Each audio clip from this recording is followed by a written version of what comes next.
Hello students, चलिए start करते हैं सीबीएसई सैम्पल पेपर के नेक्स्ट पार्ट के साथ। यहाँ पर हम लोगों ने अभी तक क्वेश्चन नंबर 18 तक पिछले वीडियो में किया था। आज हम लोग सेक्शन बी क्वेश्चन नंबर 19 से स्टार्ट करेंगे। तो देखिए सर 19 नंबर क्या बोलता है। Angle and circle were partners in a firm, their balance sheet showed furniture at 2 lakhs, stock 1,40,000, debtors 1,62,000 and creditors 60,000. Square was admitted and new profit sharing ratio was agreed at 2:3:5. Stock was revalued at 1 lakh. Creditors of 15,000 are not likely to be claimed. Debtors for 2,000 have become irrecoverable and provision for doubtful debt to be provided at 10% per annum.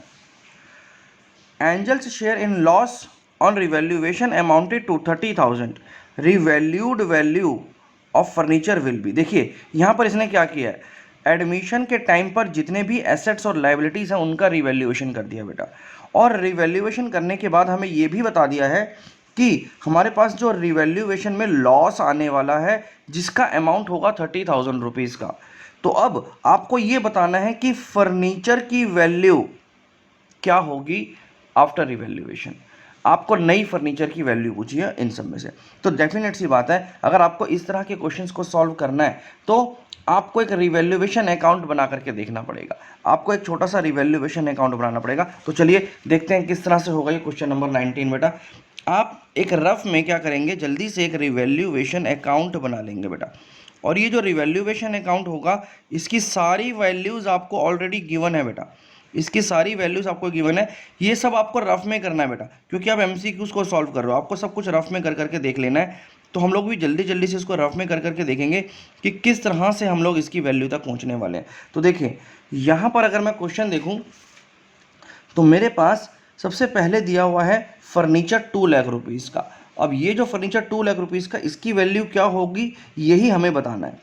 अब क्या क्या changes हुए, तो जो भी changes हुए हमारे यहाँ से स्टार्ट हो रहे हैं। इतने में इतना जो first part of this paragraph है बेटा, फर्स्ट सेंटेंस में जो लिखा हुआ है यहाँ पर तो आपको सारे एसेट्स और लाइबिलिटी की बुक वैल्यू दे रखी है, लेकिन यहाँ से जो रिवैल्यूएशन हुआ वो स्टार्ट होता है। तो स्टॉक को जो रिवैल्यू किया गया है वो 1 लाख रुपीज़ किया गया है, जबकि पहले का जो स्टॉक था वो कितना था, 1,40,000। तो इसका मतलब यहाँ पर 40,000 रुपीज़ का लॉस हो रहा है बेटा। तो जब भी लॉस होता है तो आपको अच्छे से मालूम है रिवैल्यूएशन अकाउंट डेबिट हो जाता है। तो यहाँ पर स्टॉक अकाउंट में 40,000 रुपीज़ आ जाएगा कि स्टॉक से हमारे 40,000 रुपीज़ का लॉस आ रहा है, इसलिए रिवैल्यूएशन अकाउंट को हम यहाँ पर क्या कर रहे हैं, डेबिट कर रहे हैं। चलिए इसके बाद हमें यहाँ पर क्या लिख करके दिया है, क्रेडिटर्स हैं 15,000 रुपीज़ के जो कि अब नहीं पे करने हैं हमें, are not likely to be claimed. तो इसका मतलब यहाँ पर आपको ये 15,000 रुपीज़ का फ़ायदा हो रहा है। तो जो भी फ़ायदा होता है हम क्या करते हैं, रिवैल्यूएशन अकाउंट के क्रेडिट में डालते हैं। तो 15,000 रुपीज़ हमें यहाँ पर फ़ायदा होने वाला है। इसके बाद लिखा है जो डेटर्स हैं 2,000 रुपीज़ के, अब वो इररिकवरेबल हो गए, यानी अब ये हमें पैसा नहीं देंगे। तो यहाँ पर हमारे पास बैड डेट हो गया बेटा। तो बैड डेट हो गया एक जो कि 2,000 रुपीज़ का था, 2,000 रुपीज़ का बैड डेट है। इसके अलावा provision for doubtful debt to be provided at 10%। और इसके अलावा अब हमें यहाँ पर क्या बनाना है, 10% का डाउटफुल डेटर्स के लिए एक प्रोविजन भी बनाना है। तो अब देखो इसको कैसे बनाना होगा, आपके पास ओरिजिनली डेटर्स कितने थे पहले हमें वो फाइंड आउट करना पड़ेगा। तो ओरिजिनली डेटर्स थे हमारे पास 1,62,000। आउट ऑफ दिस 1,62,000 रुपीज़ के डेटर्स हमारे ऑलरेडी बैड डेट हो चुके हैं। तो बाकी कितने बच गए, बाकी बच गए 1,60,000।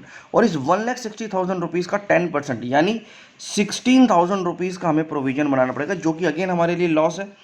तो प्रोविज़न फॉर डाउटफुल डेटर्स हमने 16,000 रुपीज़ का बनाया, जो कि 1,60,000 रुपीज़ का 10% है बेटा। बस यहाँ तक की बात हमें पता थी। इसके अलावा हमें क्वेश्चन ने बोला कि हमारे पास रिवैल्यूएशन का लॉस भी हुआ है। अब रिवैल्यूएशन का लॉस कितना हुआ है, और यहाँ पर ये जो रिवैल्यूएशन का लॉस हुआ उसमें क्या बोला, angle's share in loss of revaluation amounted to 30,000। अब ये जो एंगल का लॉस है, एंगल का लॉस है वो 30,000 रुपीज़ का। तो भाई बड़ी सिंपल सी बात है, अगर रिवैल्यूएशन में कहीं कुछ लॉस होगा तो वो एक पार्टनर नहीं बल्कि दोनों पार्टनर शेयर करेंगे। और अगर एंगल को 30,000 रुपीज़ का लॉस बियर करना पड़ रहा है, तो फिर सर्कल को भी कुछ ना कुछ लॉस हो रहा होगा, तो वो इनके प्रॉफिट शेयरिंग रेशियो के हिसाब से होगा। इनका ओल्ड प्रॉफिट शेयरिंग रेशियो बेटा हमें नहीं गिवन, ये जो प्रॉफिट शेयरिंग रेशियो गिवन है ये तो न्यू प्रॉफिट शेयरिंग रेशियो है। हम क्या करते हैं, जो भी रिवैल्यूएशन का प्रॉफिट या लॉस होता है वो ओल्ड प्रॉफिट शेयरिंग रेशियो में डिस्ट्रीब्यूट करते हैं। तो इसलिए यहाँ पर क्योंकि हमारे पास पहले वाला प्रॉफिट शेयरिंग रेशियो नहीं गिवन तो हम उसको इक्वल मान लेते हैं। तो इसका मतलब जितना लॉस एंगल को बियर करना पड़ रहा है उतना ही लॉस सर्कल भी बियर कर रहा होगा। तो टोटल जो लॉस होगा वो 30,000 ईच का आ रहा होगा, 30,000 एंगल का और 30,000 रुपीज़ सर्कल का, यानी टोटल लॉस कितना हो गया 60,000 रुपीज़ का। तो यहाँ पर जो मेरा लॉस आ रहा होगा बेटा वो 60,000 रुपीज़ का लॉस आ रहा होगा। बस बच्चे यहाँ तक की इन्फॉर्मेशन अब हमें पता चल चुकी है। अब आप इसको क्लोज करेंगे, बेटा। चलिए अब इसको जब मैं क्लोज करूँगा तो 75,000 रुपीज़ मेरा यहाँ पर आ रहा है, और 75,000 रुपीज़ को अगर मैं यहाँ पर लिखता हूँ तो यहाँ पर ये जो बैलेंस बच गया वो देखिए कितना बच गया, 18 + 40 58 हो रहा है। और 58 के बाद अगर मेरे को यहाँ पर इसको 75 करना है तो मुझे 17,000 रुपीज़ यहाँ पर और डालना पड़ेगा। ये हमारे फर्नीचर में चेंज आया, यानी डेबिट साइड पर ये बैलेंस आया फर्नीचर का। तो ये 17,000 रुपीज़ अगर डेबिट हो रहा है यहाँ पर रिवैल्यूएशन अकाउंट में, इसका मतलब फर्नीचर हमारा कम हुआ है बेटा 17,000 से फर्नीचर कम हुआ है। तो यहाँ पर देखेंगे अब फर्नीचर की वैल्यू दे रखी थी 2 लाख रुपीज़ में से 17,000 रुपीज़ लॉस होने के बाद, डेप्रीशिएट होने के बाद जो मेरे पास फर्नीचर बच गया वही मेरी नई बैलेंस शीट में आएगा। तो 2 लाख माइनस 17,000 क्या होता है बेटा 1,83,000। यही हमारे क्वेश्चन का आंसर है, आंसर डी, राइट। तो यहाँ पर आपको ये समझ में आ गया कि इसका आंसर डी होगा बेटा, ठीक है। तो ये कैसे निकाला हमने, आपको एक रिवैल्यूएशन अकाउंट बना करके पता चलेगा कि ये किस तरह से हम लोगों का नया वैल्यू निकल करके आ रहा है, राइट। तो चलिए 20 नंबर देखते हैं बेटा। Asha and Nisha are partner sharing profit in the ratio 2:1. Kashish was admitted for 1/4 share of which 1/8 was gifted by Asha. The remaining was contributed by Nisha. Goodwill of the firm is valued at 40,000. How much amount for goodwill will be credited to Nisha's capital account? तो यहाँ पर देखो क्या कैसे करेंगे, आपको ये बताना है कि निशा के कैपिटल अकाउंट में कितना गुडविल का अमाउंट क्रेडिट होगा जो कि नया पार्टनर लेकर के आ रहा है, यानी कशिश लेकर के आ रही है, और गुडविल की वैल्यू कितनी बताई गई है 40। अब आपको ये पता होना चाहिए उससे पहले कि जो भी पार्टनर गुडविल लेकर के आएगा वो अपने शेयर के हिसाब से लेकर के आएगा, और जितना भी अमाउंट ऑफ गुडविल वो लेकर के आएगा टोटल फर्म की गुडविल में से, वो अमाउंट हमारे एग्जिस्टिंग यानी ओल्ड पार्टनर्स के सैक्रिफाइसिंग रेशियो में उनके अकाउंट में क्रेडिट किया जाएगा। तो इसका मतलब मुझे क्या करना पड़ेगा, मुझे 2 काम करने पड़ेंगे। पहला काम तो ये करना पड़ेगा, मुझे आशा और निशा का सैक्रिफाइसिंग रेशियो निकालना पड़ेगा, और साथ ही साथ मुझे ये भी जानना पड़ेगा कि कशिश कितना अमाउंट लेकर के आने वाली है अपनी गुडविल के लिए, ठीक है। तो अगर मेरे पास ये 2 चीज़ें होंगी तभी मुझे पता चल सकता है कि निशा के कैपिटल अकाउंट में हमें कितना गुडविल का अमाउंट ट्रांसफ़र करना है, राइट। तो चलिए उसके लिए आपको क्या करना है, बड़ा सिंपल सा काम। यहाँ पर चलिए ये क्वेश्चन हो चुका है हमारा, क्वेश्चन नंबर 20 की बात कर रहे हैं बेटा हम लोग। आपको यहाँ पर बोला गया है कि आशा ने गिफ्ट किया, तो आशा गिफ्ट कितना गिफ्ट किया बेटा 1/8 गिफ्ट किया है, किसमें से 1/4 में से। यानी देखिए यहाँ पर देखें क्या बोला इसने, कशिश का जो एडमिशन हुआ है वो 1/4 शेयर के लिए हुआ है। इस 1/4 शेयर में, चलो ये तो मुझे मालूम चल गया कि कशिश को 1/4 शेयर मिलने वाला है, लेकिन ये 1/4 शेयर में से 1/8 शेयर कौन देने वाला है, 1/8 शेयर आशा देने वाली है, और बाकी का शेयर निशा देने वाली है। इसका मतलब यही हुआ। तो देखो अब यहाँ पर, अब अगर 1/8 शेयर 1/4 में से आशा ने दिया तो इसका मतलब रिमेनिंग शेयर कितना बच गया, आप यहाँ पे निकाल सकते हो। तो बहुत ही सिंपल है वैसे तो बेटा, इसको इतना भी करने की ज़रूरत नहीं है, फिगर देख करके ही समझ में आ रहा है। तो रिमेनिंग शेयर हो गया 1/4 माइनस 1/8 यानी 1/8, राइट। तो इसका मतलब जो बाकी का रिमेनिंग शेयर है 1/4 में से वो निशा दे कर रही है बेटा। तो निशा ने कितना सेक्रीफाइस किया, निशा ने भी 1/8 सेक्रीफाइस किया। तो यानी कुल मिलाकर के जो निशा का सेक्रीफाइस होगा वो भी 1/8 हो जाएगा। अब देखो, अब आपको क्या करना है, अब आपको क्या करना है, तो यहां पर अब जो नई पार्टनर आ रही है कशिश, कशिश कशिश 40,000 रुपीज जो फर्म की गुडविल है उसमें से उसका हिस्सा होने वाला है 1/4, जो कि उसका शेयर गिवन है बेटा हमें। तो इसका मतलब कशिश 10,000 रुपीज लाने वाली है बेटा। कशिश कितना अमाउंट लाने वाली है गुडविल का? 10,000 रुपीज कशिश लेके आने वाली है। और ये जो 10,000 रुपीज है वो 10,000 रुपीज आशा और निशा में बट जाएगा इनके सेक्रीफाइसिंग रेशो में। तो बहुत ही सिंपल काम हो गया बेटा। अब इन दोनों का जो सेक्रीफाइस है बेटा, इन दोनों का जो सेक्रीफाइस है वो इक्वल है, 1/1 है, 1:1 है, 1/8 ये भी दे रही है, 1/8 ये भी दे रही है। तो इन दोनों का जो सेक्रीफाइस है वो इक्वल है। तो इसका मतलब ये जो 10,000 रुपीज है वो दोनों में इक्वली बटेगा बेटा, यानी 5,000 रुपीज, यानी 5,000 रुपीज। तो इसका मतलब जो निशा का हमसे पूछा गया है कि निशा को कितना अमाउंट मिलने वाला है, तो उसका आंसर क्या है बेटा? 5,000। आई होप आपको ये समझ में आ गया होगा। यहाँ पर 5,000 रुपीज़ यहाँ पर निशा को मिलने वाला है, क्योंकि उसका जो शेयर है वो हाफ ऑफ द सेक्रीफाइस कर रही है। और गुडविल में जितना भी पैसा कशिश लाएगी वो आधा आधा दोनों पार्टनर्स में बट जाएगा। क्लियर हो गया पॉइंट? तो चलिए, ये भी हमारा क्वेश्चन खत्म हुआ 20 नंबर। आगे बढ़ते हैं क्वेश्चन नंबर 21 के साथ। Eight the time of admission of new partner Vasu, old partners Paresh and Prabhav had debtors of 6,20,000 and a provision for doubtful debts rupees 20,000 in their books. As per the terms of admission, assets were revalued and it was found that debtors worth 15,000 had turned bad and hence should be written off.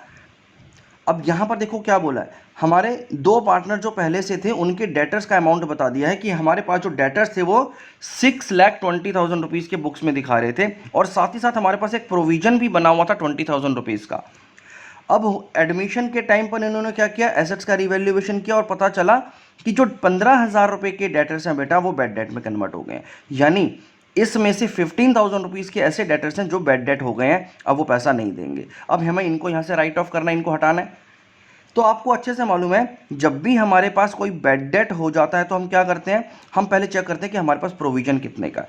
यहाँ पर bad debt हुआ है बेटा 15,000 rupees का, जबकि हमारे पास already provision कितना बना हुआ है, हमारे पास ऑलरेडी प्रोविजन 20,000 रुपीज़ का बना हुआ है। तो इसका मतलब अब पार्टनर से पैसा लेने की ज़रूरत नहीं है, हमारे पास ये जो प्रोविजन में पैसा है 20,000 रुपीज़, हम इसी को यूज़ करेंगे इस पर्टिकुलर बैड डेट को कवर करने के लिए। तो हमें पूछा है which journal entry reflects the correct accounting treatment of the situation. अब सही सिचुएशन कौन सी जर्नल एंट्री बताती है, अब हमें वो बताना है बेटा। तो यहाँ पर ये जो जर्नल एंट्रीज हमें दे रखी है बेटा, यहाँ पर देखिए जर्नल एंट्रीज क्या क्या दे रखी हैं। सबसे पहली जर्नल एंट्री दे रखी है bad debt account to sundry debtors account 15,000 rupees, और provision for doubtful debtors account में से 15,000 रुपीज़ हमने डेबिट किए और बैड डेट अकाउंट को क्रेडिट कर दिया। यहाँ पर ये एंट्री बिल्कुल ठीक है बेटा, यहाँ पर ये एंट्री बिल्कुल ठीक है। आप बिल्कुल ऐसे ही एंट्री करते हो, पहले आप अपने डेटर्स को कम करेंगे तो इसमें आप बैड डेट अकाउंट को डेबिट कर देंगे, अपने लॉस को दिखा दिया यहाँ पर, और उस लॉस को बाद में प्रोविजन फॉर डाउटफुल डेटर्स से कवर कर लिया बेटा। तो बिल्कुल सही एंट्री है।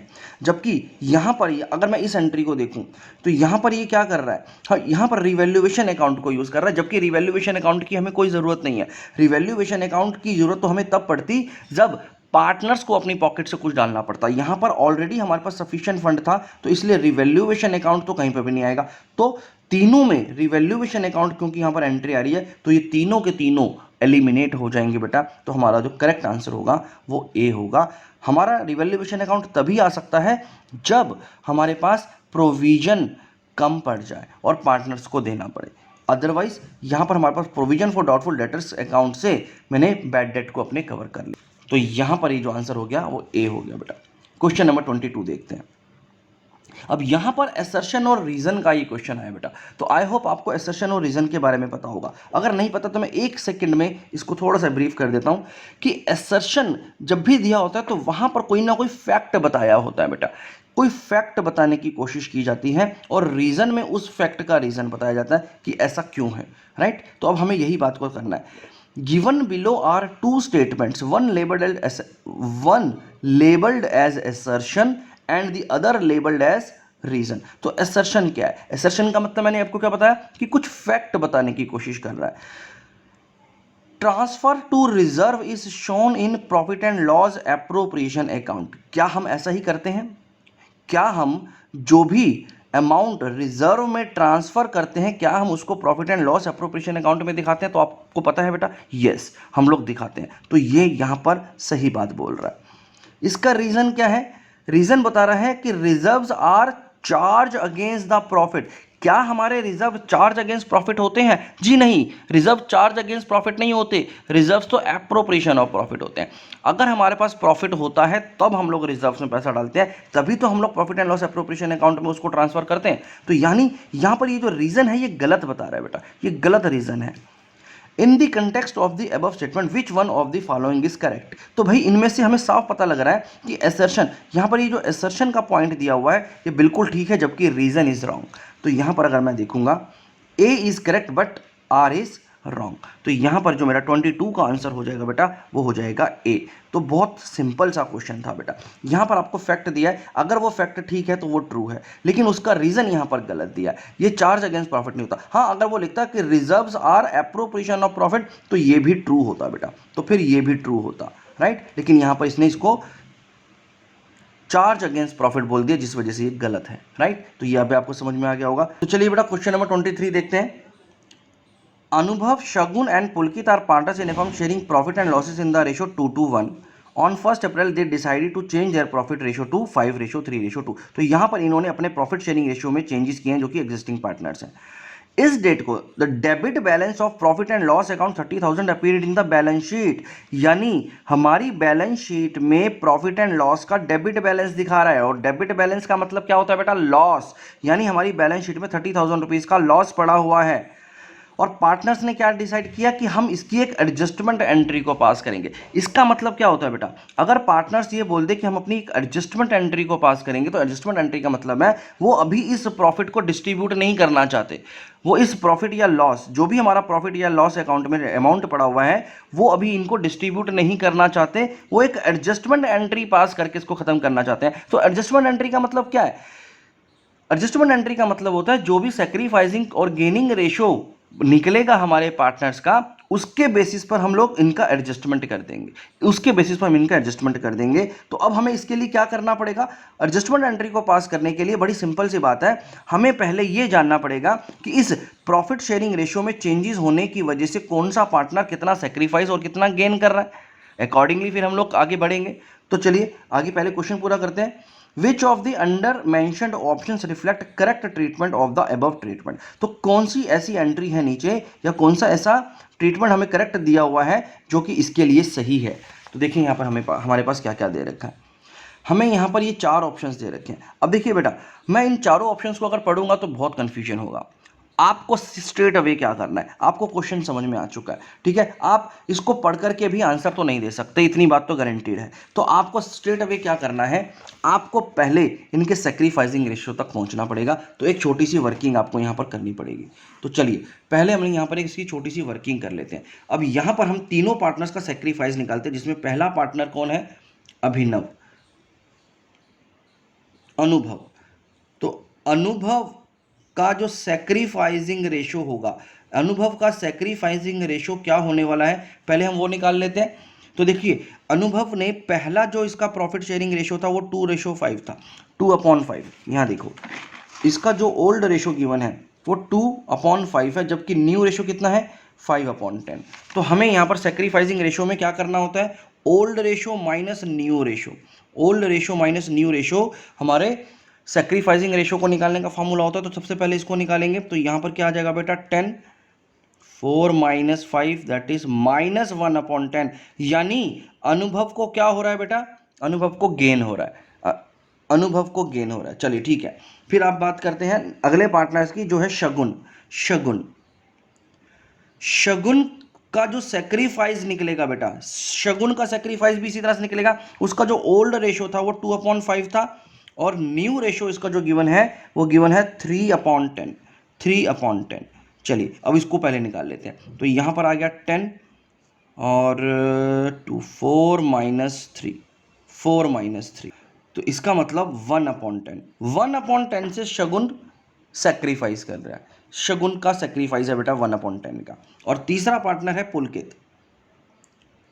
पुलकित। पुलकित का सेक्रीफाइस कितना है बेटा? पुलकित का सेक्रीफाइस यहाँ पे देख लेते हैं कि इसका ओल्ड रेशो था 1/5, न्यू रेशो है 2/10। तो अगर मैं इसको सॉल्व करूंगा बेटा तो यहाँ पर 2 - 2 दैट इज 0, 0, यानी पुलकित ना तो सेक्रीफाइस कर रहा है और ना ही गेन। तो यहाँ पर पुलकित का ना सेक्रीफाइस है ना गेन है, अनुभव का गेन हो रहा है और शगुन का सेक्रीफाइस हो रहा है। अब आपको क्या मालूम है यहाँ पर देखिए, अब आप बहुत ध्यान से समझना, यहाँ पर थोड़ा सा ट्रिक है बेटा, यहाँ पर थोड़ा सा झोल है इस क्वेश्चन में। आपको ये अच्छे से मालूम है कि कोई भी गेनिंग पार्टनर होगा वो सेक्रीफाइसिंग पार्टनर को कंपनसेट करता है, यही पता है ना आपको, यही पता है कि गेनिंग पार्टनर सेक्रीफाइसिंग पार्टनर को कंपनसेट करेगा। अब यहाँ पर गेनिंग पार्टनर है अनुभव और कंपनसेट किसको करना है? शगुन को दे देगा ये पैसा। लेकिन ध्यान से सुनो, हमारे पास प्रॉफिट नहीं है बेटा, हमारे पास क्या है? हमारे पास लॉस है 30,000 रुपीज़ का। क्योंकि अब हमारे पास लॉस है तो उसका ट्रीटमेंट अब उल्टा हो जाएगा। बड़ी सिंपल सी बात, आप लॉजिक सोच करके देखो। आज मान लो हम लोग इसका ट्रीटमेंट नहीं करते, आज हम लोग मान लो इसका ट्रीटमेंट नहीं करते, तो फ्यूचर में जाकर के क्या होगा? फ्यूचर में अनुभव का रेशो बढ़ चुका है, तो अनुभव को अब इसमें से ज़्यादा अमाउंट का लॉस बियर करना पड़ेगा क्योंकि उसका रेशो बढ़ जाएगा। और क्योंकि शगुन ने सेक्रीफाइस किया तो आगे जाकर के उसको इसमें से कम अमाउंट का लॉस बियर करना पड़ेगा, जबकि ऐसा होना नहीं चाहिए। मेरा ये लॉस तो इनके ओल्ड रेशो के हिसाब से है ना बेटा, तो इनको आइडियली तो ओल्ड रेशो में करना चाहिए, लेकिन हमें क्वेश्चन ने क्या बोल दिया कि अभी हम लोग इसकी एडजस्टमेंट एंट्री पास करेंगे, हम इसको अभी बांट नहीं रहे हैं। क्योंकि अभी नहीं बांट रहे हैं तो बाद में जाकर के क्या होगा? बाद में जाकर के अनुभव को ज़्यादा लॉस हो जाएगा, अनुभव को ज़्यादा लॉस बियर करना पड़ेगा इसमें। इस वजह से आज शगुन अनुभव को वो सेक्रीफाइस जो होने वाला है इसका फ्यूचर में उसके लिए कंपनसेट करेगा। देखो लॉस हुआ है बेटा, अगर ये प्रॉफिट हुआ होता फिर तो कोई दिक्कत नहीं थी, फिर तो गेनिंग पार्टनर सेक्रीफाइसिंग पार्टनर को पे कर रहा होता। लेकिन यहाँ पर लॉस हुआ है तो यहाँ पर अब जो सेक्रीफाइसिंग पार्टनर है, फ्यूचर में जिसने सेक्रीफाइस करना है अपना रेशो, वो गेनिंग पार्टनर को कंपनसेट करेगा, ताकि आगे जाकर के लॉस का मैक्सिमम पार्ट अब कौन बियर कर लेगा? अनुभव। क्योंकि आगे जाकर के अनुभव को ज़्यादा लॉस बियर करना पड़ेगा इस अमाउंट में से, इसलिए आज शगुन उसको कंपनसेट कर करके उस लॉस की भरपाई करेगा बेटा। ठीक है, तो चलिए अब हम इसके क्वेश्चंस के ऊपर देखते हैं कि क्या आंसर आने वाला है। तो यहाँ देखें तो शगुन का capital account will be debited bye 3,000 and अनुभव से कैपिटल अकाउंट क्रेडिटेड बाय 3,000। यहाँ पर भी 3,000 है, यहाँ पर 30,000 है, यहाँ पर 3,000, 2,000, 1,000 है। तो अभी यहाँ पर हमें एक काम और करना पड़ेगा, अब हमें पहले इसका अमाउंट भी जानना पड़ेगा कि कितने अमाउंट से ये सेक्रीफाइस होने वाला है। तो यहाँ पर बहुत ही सिंपल है, 110 का सेक्रीफाइस या गेनिंग है बेटा, तो इसका मतलब 30,000 रुपीज़ का 1/10 से ही हमारी एडजस्टमेंट एंट्री पास होनी है, जो कि होगा 3,000। तो 3,000 वाला ऑप्शन हमारा बिल्कुल ठीक होगा। तो यहाँ पर अगर मैं एलिमिनेशन के प्रोसेस से जाऊँ तो यहाँ देखें ये वाला 30,000 है, ये तो हो ही नहीं सकता, किसी भी सूरत में नहीं हो सकता। यहाँ पर भी क्या किया? 3,000 रुपीज़ शगुन के अकाउंट को डेबिट तो किया है, लेकिन पुलकित के अकाउंट को भी 1,000 रुपीज़ से यहाँ पर क्रेडिट कर रहा है, जबकि पुलकित का कोई लेना देना नहीं है, क्योंकि उसका ना तो सेक्रीफाइस निकला है और ना ही गेन है। तो इसका मतलब सी और डी तो नहीं हो सकते हमारे ऑप्शंस। अब बात करते हैं ए और बी में।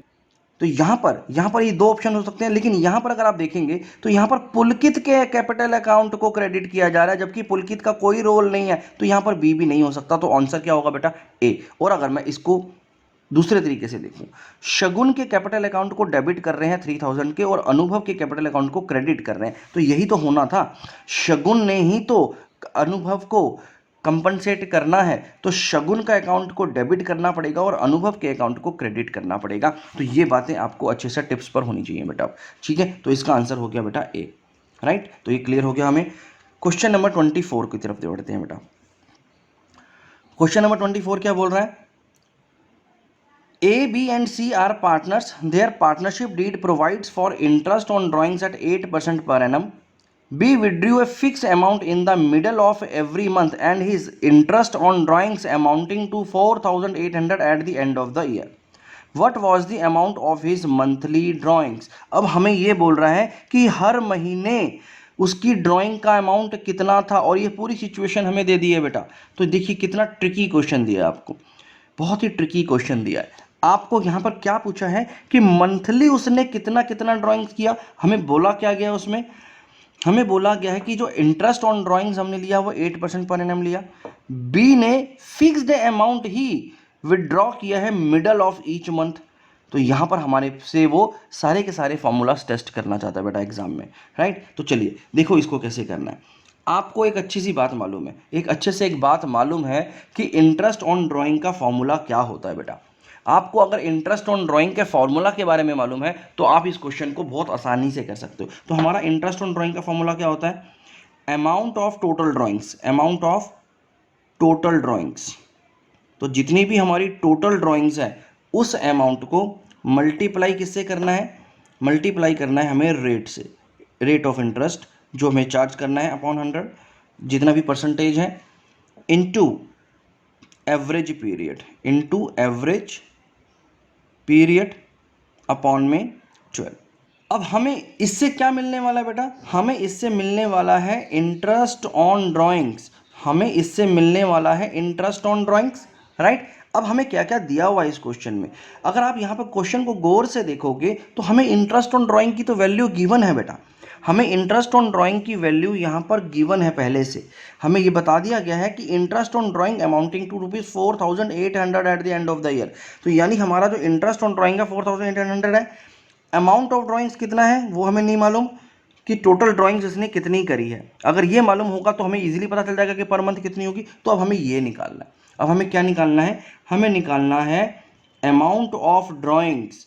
अगर आपको अमाउंट ऑफ ड्राइंग्स निकालना है तो आपको बाकी की इंफॉर्मेशन पता होनी चाहिए। तो यहाँ पर रेट भी हमें गिवन है कि 8% का रेट है बेटा, और एवरेज पीरियड कितना होगा बेटा, एवरेज पीरियड की बात करते हैं। चलिए एवरेज पीरियड की बात करते हैं।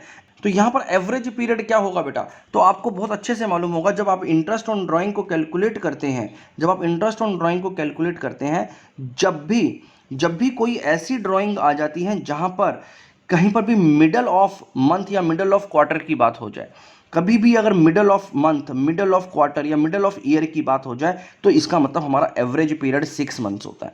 हमारा एवरेज पीरियड कितना होता है, 6 मंथ्स होता है। अदरवाइज आपको इसका फॉर्मूला मालूम है बेटा, इंटरेस्ट ऑन ड्राइंग का फॉर्मूला आपको मालूम है। तो हमने यहाँ पर ये एवरेज पीरियड 6 मंथ्स ले लिया क्योंकि मिडल ऑफ मंथ है, और जब भी मिडल ऑफ मंथ या मिडल ऑफ क्वार्टर या मिडल ऑफ ईयर होता है तो हमारा 6 मंथ्स एवरेज पीरियड आता है। Equals to interest on drawings हमें कितना गिवन है, इंटरेस्ट ऑन ड्राइंग हमारे पास 4800 गिवन है। तो बस बच्चे अब तो आपको बस इसको सॉल्व करना है, अब आपको सिर्फ इसको सॉल्व करना है, और इसको सॉल्व करने से आपका यहाँ पर अमाउंट कितना था टोटल ड्राइंग्स का वो पता चल जाएगा। तो चलिए पहले इसको सॉल्व कर लेते हैं। तो अगर आप इसको सॉल्व करेंगे तो बेटा यहाँ पर ये सब चीज़ें कट कटा करके आपके पास आएगा ये 48, तो ये हो गया 4800 upon 4 into 100, that is 1,20,000, 1,20,000 rupees आएगा बेटा जब हम लोग इसको सॉल्व करेंगे, राइट। तो आपने इसको सॉल्व करना आपको आता है। तो 1,20,000 रुपीज़ ये क्या आ गया मेरे पास, 1,20,000 आ गया बेटा अमाउंट ऑफ टोटल ड्राइंग्स। मेरी जो टोटल पूरे साल में ड्राइंग्स हुई है वो कितनी हुई है, 1,20,000। और मैंने ये ड्राइंग कब कब की है, ये मैंने ड्राइंग हर महीने किया है बेटा, एवरी मंथ की है। Fix amount in the middle of every month, every month मैंने ड्राइंग की है, यानी ये मैंने 12 टाइम्स निकाली है, मतलब मैंने 12 बार में टोटल 1,20,000 रुपये निकाला है। तो हर महीने कितना निकाला होगा, तो यहाँ पर मेरा एवरी मंथ जो निकला होगा वो निकला होगा बेटा 10,000। हर महीने मैंने 10,000 रुपीज़ निकाला होगा, तभी 12 महीने में टोटल 1,20,000 रुपये की मेरी ड्राइंग्स होगी। तो मेरा आंसर है 10,000 पर मंथ, राइट। तो ये हमारा आंसर हो गया बेटा ए, 24 का ए हमारा सही आंसर है। चलिए 25 को डिस्कस करते हैं बेटा। Abhi and Baldwin are partner sharing profit in the ratio 3:1 on 31 March 2021 firm's net profit is 1,25,000। The partnership deed provided interest on capital to Abhi and Balwind 15,000 and 10,000 respectively, and interest on drawings for the year amounted to ₹6,000 from Abhi and 4,000 for Balwind। तो यहाँ पर अब हमारे पास कुछ information given थी बेटा, जिसमें एक तो हमारे पास नेट प्रॉफिट पता है, हमें यह भी पता है कि इंटरेस्ट ऑन कैपिटल कितना दिया, और हमें यह भी पता है कि इंटरेस्ट ऑन ड्राइंग कितना कितना चार्ज किया। आगे बोल रहा है Abhay is also entitle to commission at 10% और नेट डिविजिबल प्रॉफिट। अभय को 10% की कमीशन मिलनी है नेट डिविजिबल प्रॉफिट की। Calculate profit to be transfer to partners capital account. और अब हमें बताना है कि एंड में ये सब करने के बाद कितना प्रॉफिट पार्टनर्स के कैपिटल अकाउंट में ट्रांसफ़र कर सकते हैं या किया जाएगा, राइट। तो ये हमारे पास क्वेश्चन आ गया। अब देखो बेटा, यहाँ पर बहुत ही सिंपल सी बात आपको एक समझनी है। यहाँ पर लैंग्वेज का बहुत बड़ा गेम है। सबसे ज़्यादा जो गलती होने के यहाँ पर चांसेस हैं वो इसमें है, वो यहाँ पर है। आपको यहाँ पर बोला है 10% ऑन नेट डिविजिबल प्रॉफिट की कमीशन देनी है। ये जो कमीशन है ये नेट डिविजिबल प्रॉफिट है। तो नेट डिविजिबल का मतलब क्या होता है बेटा? ये नेट डिविजिबल का मतलब क्या होता है? नेट डिविजिबल का मतलब होता है कि ये जो प्रॉफिट बच जाएगा, डिविजिबल प्रॉफिट बचेगा, उसमें ये कमीशन निकालने के बाद का प्रॉफिट बचेगा। यानी जो प्रॉफिट हमारे पास निकल करके आएगा net divisible, after charging this commission होगा बेटा, आफ्टर चार्जिंग दिस कमीशन होना चाहिए। तो उसी बेसिस पर अब हमें इसको सॉल्व करना है। तो चलिए सॉल्व करके देखते हैं कि किस तरह से ये होगा। तो बेटा यहाँ पर इस क्वेश्चन नंबर 25 में अब हमें क्या क्या गिवन है? हमें गिवन है नेट प्रॉफिट।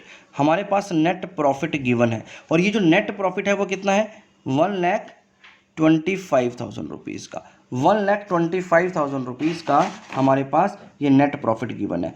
इसके बाद हमें क्या बोला है कि हमने इसमें से कैपिटल पर इंटरेस्ट दे दिया बेटा अभय और बलविंदर को। 1,15,000 अभय को मिला होगा और बलविंदर को कितना मिला होगा? 10,000। यानी टोटल इंटरेस्ट ऑन कैपिटल कितना दे दिया हमने इस अमाउंट में से? 25,000 रुपीज़ दे दिया। 15,000 अभय को और 10,000 बलविंदर को, यानी 25,000 रुपीज़ हमने क्या दे दिया? इंटरेस्ट ऑन कैपिटल दे दिया। तो बस अब इस नेट प्रॉफिट में से हम लोग ये दे चुके हैं बेटा, तो उसको लेस कर देंगे। इंटरेस्ट ऑन कैपिटल जो कि है 25,000 रुपीज़ हमने यहाँ पर लेस कर दिए बेटा इंटरेस्ट ऑन कैपिटल के नाम पर, ये हम लोग इसको दे चुके। अब इसके बाद मेरे पास कितना अमाउंट बच गया? मेरे पास इसके बाद बच गया बेटा 1 लाख रुपीज़। अब मेरे पास 1 लाख रुपीज़ है, लेकिन साथ ही साथ मैंने इनसे इंटरेस्ट ऑन ड्राइंग चार्ज किया, तो वो मेरा ऐड हो जाएगा इस अमाउंट में। इंटरेस्ट ऑन ड्राइंग तो भाई फर्म के पास आ रहा है, तो वो इस प्रॉफिट में ऐड हो जाएगा। अब इंटरेस्ट ऑन ड्राइंग कितना चार्ज किया है यहाँ पर आपने? इंटरेस्ट ऑन ड्राइंग देखिए कितना चार्ज किया है, तो 6,000 और 4,000। 6,000 अभय से और 4,000 बलविंदर से आपने चार्ज किया, यानी टोटल 10,000 रुपीज़ आपके पास इंटरेस्ट ऑन ड्राइंग्स का आ गया बेटा। तो ये हमारा ऐड हो गया यहाँ पर हमारा ऐड हो गया। अब फिर से मेरा अमाउंट कितना आ गया? 1,10,000 रुपीज़। अब ये 1,10,000 रुपीज़ जो मेरा क्या आया, ये मेरे पास आ गया डिविजिबल प्रॉफिट। ये क्या आ गया बेटा? Divisible profit. तो यहाँ पर लिख लेते हैं डिविजिबल प्रॉफिट। अब ये हमारे पास आ गया। लेकिन अब इसमें हमें एक बात लास्ट में और बोल दी है कि अभय को 10% की कमीशन भी देनी है। किसमें से? नेट डिविजिबल प्रॉफिट में से। ये हमारा डिविजिबल प्रॉफिट है। नेट डिविजिबल प्रॉफिट में से देने का मतलब क्या है कि जो भी कमीशन देनी है वो इसमें इंक्लूडेड होनी चाहिए, ठीक है, इंक्लूडिंग सच कमीशन। तो उसके लिए हमारे पास एक फॉर्मूला होता है बेटा। क्या फॉर्मूला होता है? क्या फॉर्मूला होता है? जो भी हमारे पास अमाउंट गिवन है, जैसे कि यहाँ पर 1,10,000 रुपीज़ गिवन है, इसका मुझे कितना परसेंट देना है? 10% अपॉन में रेट प्लस 10 देना पड़ेगा, यानी मुझे 110 करना पड़ेगा। अगर कभी भी इंक्लूडिंग सच कमीशन वाला केस आ जाए या नेट डिविजिबल प्रॉफिट की बात आ जाए, तो यहाँ पर जो हमारा फॉर्मूला होता है वो होता है, जो भी हमारे पास अमाउंट है जिसमें से हम कैलकुलेट कर रहे हैं, rate upon 100 plus rate, 100 plus rate. बस इसी फॉर्मूला को मैंने यहाँ पर लगाया बेटा। तो यहाँ पर 10/100 प्लस रेट कितना है? 10, तो यानी 110 हो गया। अब जब मैं इसको सॉल्व करूँगा तो मेरे पास कितने की कमीशन आ गई बेटा? मेरे पास कमीशन आ गई 10,000 रुपीज़ की। तो मुझे यहाँ पर 10,000 रुपीज़ लेस करने हैं बेटा कमीशन के इसमें से। तो लेस कर दिए मैंने यहाँ पर कमीशन, और कमीशन कितनी दी मैंने यहाँ पर इसको? 10,000 रुपीज़ की कमीशन दी। अब इसके बाद जो मेरे पास प्रॉफिट बच गया बेटा बांटने के लिए, वो कितना है? वो 1 लाख रुपीज़ है। अब ये 1 लाख रुपीज़ का प्रॉफिट मुझे यहाँ पर डिस्ट्रीब्यूट करना है इनके पार्टनर्स के कैपिटल अकाउंट में। यहाँ पर हमसे क्वेश्चन ने यही मांगा है बेटा कि calculate the profit to be transfer to partners capital account. तो पार्टनर के कैपिटल अकाउंट में क्या जाएगा बेटा, 1 लाख रुपीज़ जाएगा, जो कि हमारा आंसर आया, राइट। तो ये 1 lakh rupees is the correct answer, right. तो चलिए आगे समझते हैं बेटा question number 26। Given below are two statements, one labelled as assertion and the other labelled as reason. तो चलिए फैक्ट क्या है, असर्शन क्या है, revaluation account is prepared at the time of admission of a partner. क्या ये बात सही है बेटा? हाँ जी, ये बात बिल्कुल सही है कि एडमिशन ऑफ पार्टनर के टाइम पर हम लोग रिवैल्यूएशन अकाउंट को बनाते हैं। ठीक है, आगे देखते हैं और क्या बोला इसने। रीजन बोल रहा है it is required to adjust the value of assets and liabilities at the time of admission of a partner so that the true financial position of the firm is reflected. इसका मतलब क्या बोला इसने कि हमें रिवैल्यूएशन अकाउंट क्यों चाहिए भाई। पहले एसर्शन में हमें बोला था कि एडमिशन के टाइम पर हमें रिवैल्यूएशन अकाउंट बनाना पड़ता है। हमने बोला हाँ बिल्कुल ठीक है, बनाना पड़ता है, लेकिन क्यों बनाना पड़ता है ये उसका रीज़न है। क्या ये रीज़न ठीक है? क्या ये रीज़न ठीक है? हमें यही तो पता लगाना है। तो रीज़न बोल रहे हैं it is required to adjust the value of assets and liabilities. Yes बिल्कुल ठीक है, क्योंकि हमें एसेट्स की और लाइबिलिटीज़ की जो वैल्यू को एडजस्ट करना होता है इस एडमिशन के टाइम पर, इसलिए ये बनाया जाता है। क्यों करना होता है adjust? So that the true financial position of the firm is reflected, ताकि हमारी सही फाइनेंशियल पोजीशन यहां पर दिखाई जा सके नए पार्टनर के सामने, राइट। और सही तरीके से उसको एसेट्स और लाइबिलिटी का पता चल सके और नई वैल्यूज हमारी यहां पर रिफ्लेक्टेड। तो यहां पर ये बिल्कुल सही बात बोली है बेटा। तो जो हमारा असर्शन में गिवन है कि एडमिशन के टाइम पर रिवैल्यूएशन अकाउंट बनाया जाता है, उसका ये बिल्कुल सही रीजन है। तो in this context of the above two statement which of the following is correct. अब यहां पर आपको बताना है इसमें से करेक्ट क्या है। Both A and R correct and R is the correct reason of A. तो ये बिल्कुल सही बोला बेटा। तो यहां पर मुझे आगे जाने की जरूरत ही नहीं लग रही, मेरा आंसर यहां पर ही मुझे मिल गया कि यस ए और आर दोनों करेक्ट हैं और आर हमारे असर्शन का, ये जो रीजन है असर्शन का बिल्कुल सही व्याख्यान कर रहा है। यानी ये जो रीजन है ये बिल्कुल सही रीजन है हमारे असर्शन के लिए। ठीक है, तो चलिए, तो ये हो गया बेटा हमारा क्वेश्चन नंबर 26 भी। 27 देखते हैं। अपार limited forfeited 4000 shares of ₹20 each fully called up on which only application money of ₹6 has been paid up। तो चलो एक एक करके पहले समझते हैं। यहाँ पर हमें क्या बोला कि हमने अपार लिमिटेड ने 4000 शेयर्स जिसकी वैल्यू 20 रुपीज़ की है, यानी फेस वैल्यू जिसकी 20 रुपीज़ की है, फुली कॉल्ड अप है, पूरा का पूरा कॉल हो गया है, जिस पर 20 के 20 रुपये हम लोग कॉल कर चुके हैं, जिस पर ओनली एप्लीकेशन मनी ही पेड अप है। यानी जिस भी पर्सन के ये शेयर्स थे बेटा 4000 शेयर्स, उससे हमने मांगे तो पूरे के पूरे 20 रुपये हैं, अभी तक पूरे कॉल कर लिए हैं, लेकिन उसने कितना पे किया है? सिर्फ एप्लीकेशन का 6 रुपीज़ पे किया है अभी तक। ये बात उसने बोली है हमें, राइट। तो चलो इसको लिख लेते हैं यहाँ पर, इसको समझ लेते हैं साथ साथ। तो 20 रुपीज़ का हमारा शेयर है, जिसमें से हमें 6 रुपीज़ एप्लीकेशन के मिल गए, यानी बाकी के जो 14 रुपीज़ के कॉल्स हुई होंगी वो हमें नहीं मिली है, बेटा। Okay, out of this 2000 shares वर री इशूड, यानी ये जो टोटल 4000 शेयर्स थे जिनको हमने फॉरफिट किया, जो हमारे 4000 शेयर्स फॉरफिट हुए थे, इसमें से हम 2000 शेयर्स को अब क्या कर रहे हैं? री इशू कर रहे हैं। हम 2000 शेयर्स को री इशू कर रहे हैं। और आगे क्या बोलता है? ₹8000 has been transfer to capital reserve. इसका मतलब क्या हुआ कि हमारा कैपिटल रिजर्व में हम लोगों ने जो अमाउंट डाला है वो डाला है बेटा 8000 रुपीज़। 8000 रुपीज़ का यहाँ पर अमाउंट डाला है। पहले क्वेश्चन को पूरा समझ लेते हैं, फिर आगे बात करेंगे। Calculate the rate at which these shares were reissued. अब हमें क्या बताना है कि किस रेट पर हमने इन 2000 शेयर्स को री इशू किया है। हमने किस रेट पर इन 2000 शेयर्स को री इशू किया बेटा। तो चलिए, तो बेटा यहाँ पर मैंने जो अभी रिसेंटली अपना एक वीडियो डाला था जिसमें मैंने री इशू डिस्काउंट के बारे में बताया गया था, जिसमें री इशू डिस्काउंट की बात करी थी और गेन को कैपिटल रिजर्व में ट्रांसफ़र करने की बात करी थी, उस वीडियो का पूरा कॉन्सेप्ट यहाँ पर अब यूज़ हो जाएगा। जस्ट रिसेंटली मैंने अभी उसको डाला था बेटा। तो चलिए अब देखो इसका मतलब क्या है। हमें यहाँ पर क्या करना पड़ेगा, हमें पहले यहाँ पर एक फॉर्मूला अडॉप्ट करना पड़ेगा। हमें किस चीज़ का फॉर्मूला अडॉप्ट करना है यहाँ पर कि कैपिटल रिजर्व में कितना अमाउंट जाएगा ये कैसे पता चलता है। कैपिटल रिजर्व में कितना अमाउंट जाता है ये कैसे पता चलता है, उसके लिए हमने एक फॉर्मूला देखा था बेटा। वो क्या फॉर्मूला था, वो क्या फॉर्मूला था? तो यहाँ पर हम लोग देखेंगे गेन ऑन री इशू। गेन ऑन, जितना भी हमारा गेन होता है बेटा हम उसी को ही कैपिटल रिजर्व में ट्रांसफर करते हैं, ये आपको पता होना चाहिए। जितना भी हमारा री इशू में फायदा हो रहा है, री इशू में जो हमारे पास गेन बच गया हम उसी अमाउंट को कैपिटल रिजर्व में ट्रांसफर करते हैं, पहली बात। अब देखेंगे इसका फॉर्मूला होता है जितना भी अमाउंट आपने फॉरफिट किया, अमाउंट फॉरफिटेड, अमाउंट फॉरफिटेड, पहले फॉर्मूला देख लेते हैं, into number of shares reissued, number of shares reissued upon में number of shares forfeited, number of shares forfeited.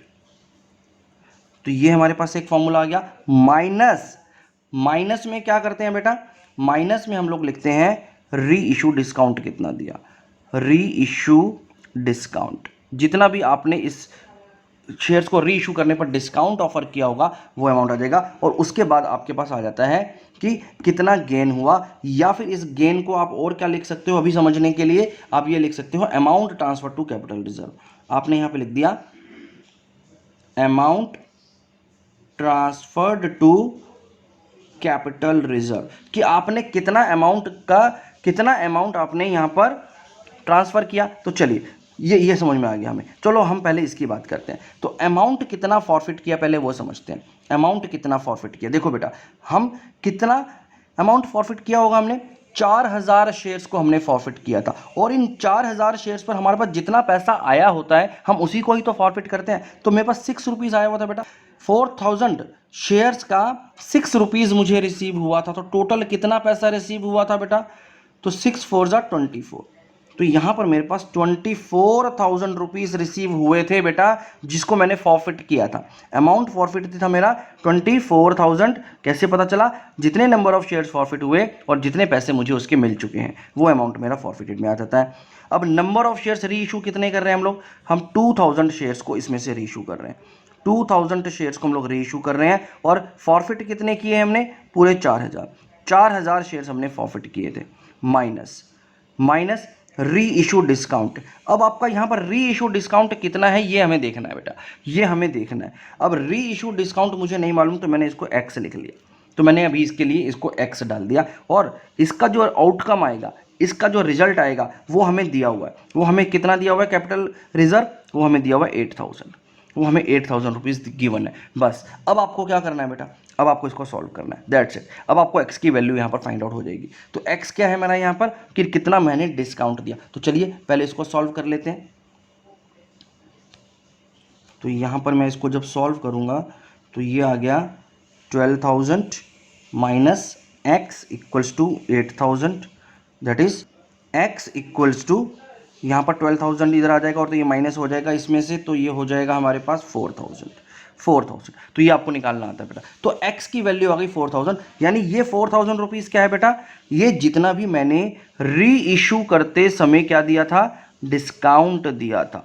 मैंने टोटल जो डिस्काउंट दिया है वो 4,000 रुपये का दिया है। कितने शेयर्स पर, 2,000 शेयर्स पर। आप खुद कैलकुलेट कर लो। अब 2,000 शेयर्स पर अगर आपने 4,000 रुपये का डिस्काउंट दिया तो पर शेयर आपने कितने का डिस्काउंट दिया, तो पर शेयर आपने कितने का डिस्काउंट दिया। अगर इसमें भी दिक्कत हो रही है तो ये देखो 2,000 शेयर्स पर मैंने कितने का डिस्काउंट दिया कि टोटल डिस्काउंट 4,000 रुपये का आ गया।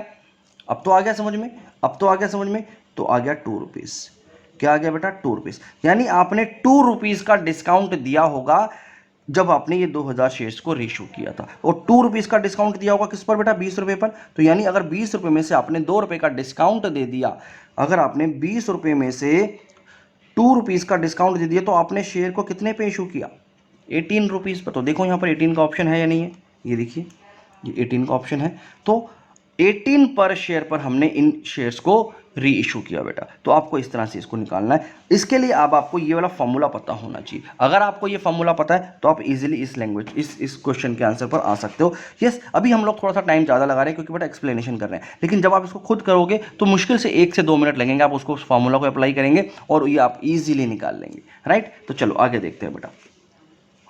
Question number 28, which of the following statement is या आर ट्रू। तो देखिए यहाँ पर हमारे पास कौन कौन सी स्टेटमेंट्स ट्रू है यार। अब देखो आपको यहाँ पर पता है कि ऑथराइज कैपिटल क्या होती है, इशूड कैपिटल क्या होती है, सब्सक्राइब्ड कैपिटल क्या होती है और क्या सीक्वेंस होता है इनका, ये सब चीज़ें आप लोगों को अच्छे से मालूम है। तो अब हम इनसे यहाँ पर बहुत ही सिंपल सा क्वेश्चन पूछ रहा है, authorised capital is less than issued capital. जी नहीं, गलत बोल रहा है, ये तो गलत बोल रहा है बेटा। ऑथराइज्ड कैपिटल इशूड कैपिटल से कम नहीं हो सकती।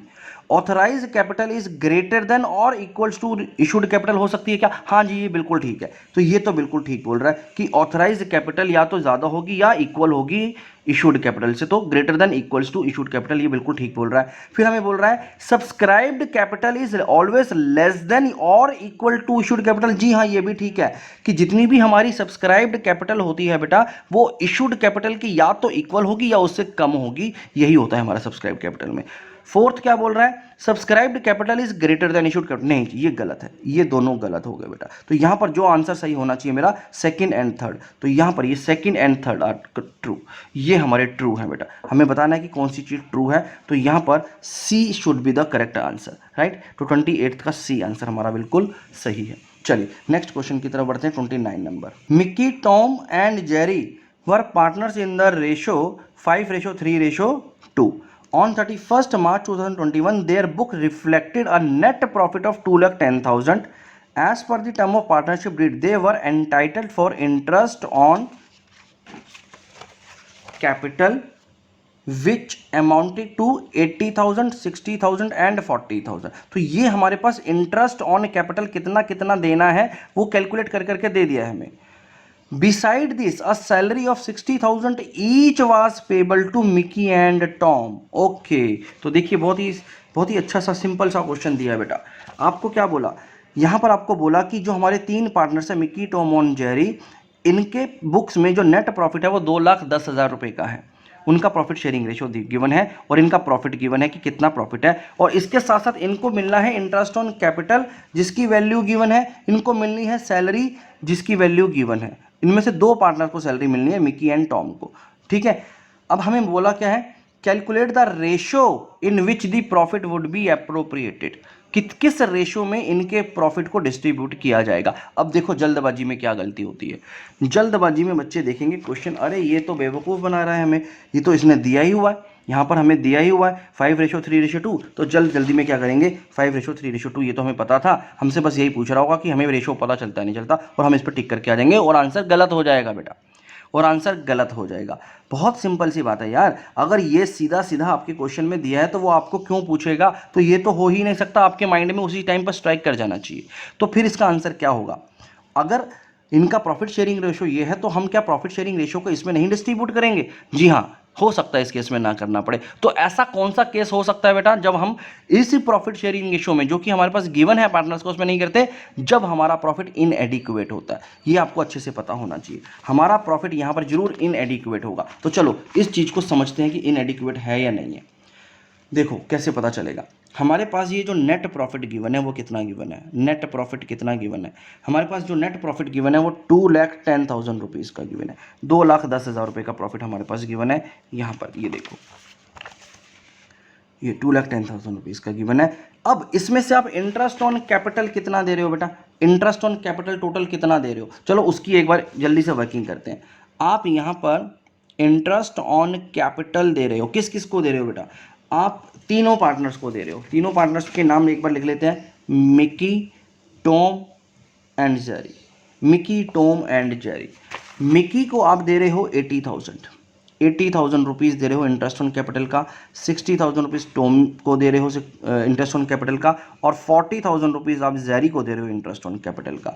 इसके अलावा आप 60,000 ईच की सैलरी दे रहे हो मिकी एंड टॉम को, यानी सैलरी भी हम लोग यहाँ पर दे रहे हैं, मिकी को 60,000 रुपीज़ और टॉम को 60,000 रुपीज़। जेरी को कोई सैलरी की बात नहीं की गई है, ठीक है। तो ये हम सब दे रहे हैं, तो इसका मतलब बस इतनी ही बातें दे रहे हैं हम लोग, इतनी ही बातें बताई गई हैं हमें।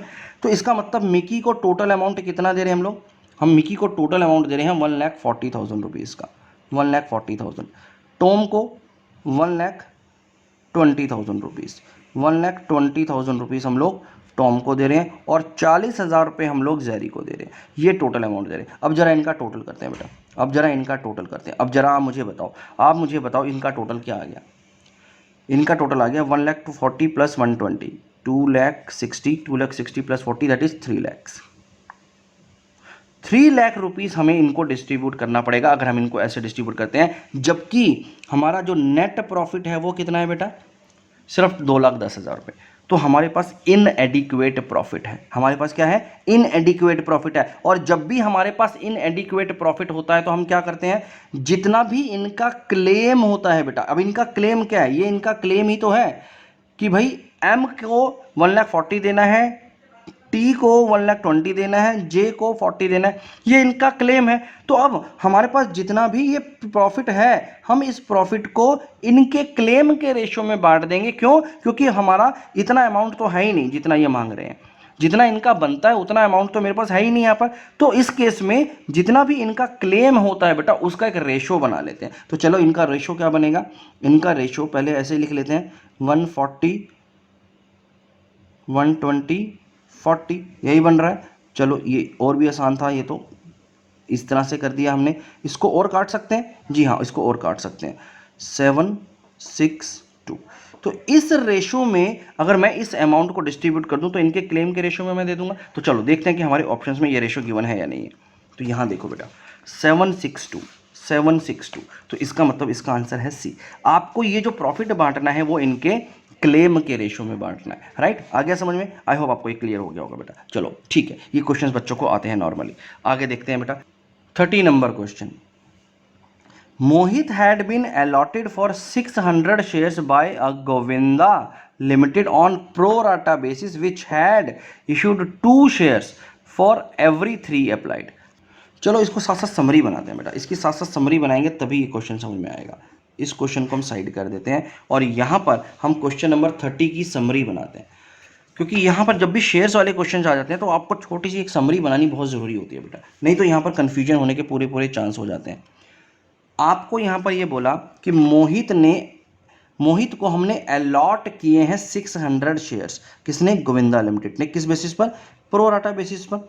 तो इसका मतलब मोहित का अगर मैं नाम लिखूं मोहित, तो मोहित ने कुछ शेयर्स के लिए अप्लाई किया होगा और हमने इसको कुछ अलॉट किए क्योंकि प्रो राटा बेसिस पर अलॉटमेंट हुआ है। और जो अलॉटमेंट हुआ है वो कितने का हुआ है, 600 शेयर्स का अलॉटमेंट हुआ है, ठीक है। तो ये प्रो राटा बेसिस पर अलॉटमेंट हुआ है, pro rata basis which had issued 2 shares for every 3 applied, यानी जिसने 3 शेयर्स के लिए अप्लाई किया था उसको 2 शेयर्स मिले हैं, यानी एवरी 3 शेयर्स पर 2 शेयर्स हमने दिए हैं। तो इसका मतलब अगर मैंने इसको 600 शेयर्स दिए हैं तो इसने कितने शेयर्स के लिए अप्लाई किया होगा बेटा, इसने कितने शेयर्स के लिए अप्लाई किया होगा। अगर किसी ने 3 शेयर्स के लिए अप्लाई किया तो हमने उसको कितने दिए, 2 शेयर्स। किसी ने 6 शेयर्स के लिए अप्लाई किया तो हमने इसको कितने देने हैं, 4 शेयर्स। अगर किसी ने 9 शेयर्स के लिए अप्लाई किया होगा तो हम उसको कितने देंगे, 6 शेयर्स दे देंगे। यही मतलब हुआ ना बेटा, यही तो रेशो हुआ।